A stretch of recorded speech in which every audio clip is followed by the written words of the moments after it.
Hello, everyone. Welcome to our customer service training session. I am Emily Carter, your customer service manager here at Service First Solutions.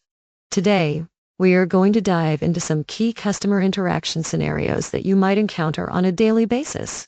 By the end of this session, you will feel more confident in handling a variety of customer situations. Let us get started. Always listen to the customer attentively. Make them feel heard and valued. No matter the situation, maintain your composure. A calm demeanor helps diffuse tense situations. Show empathy by understanding the customer's emotions and concerns. Acknowledge their feelings. Use positive language to create a good impression and keep the conversation constructive. Always be honest about what you can do. Transparency builds trust with customers. Offer clear and actionable solutions to the customer's issues.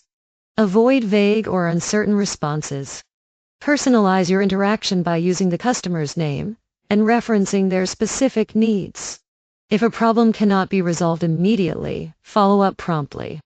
Keeping the customer informed is crucial. Be knowledgeable about your products or services. This enables you to provide accurate and helpful information. Always thank the customer for their time and for bringing any issues to your attention. Great job, everyone. Remember, exceptional customer service is about more than just solving problems. It is about creating positive, memorable experiences for every customer. Keep these rules in mind, and you will be well on your way to becoming a customer service star. Thank you for joining this training session, and let us continue delivering outstanding service together.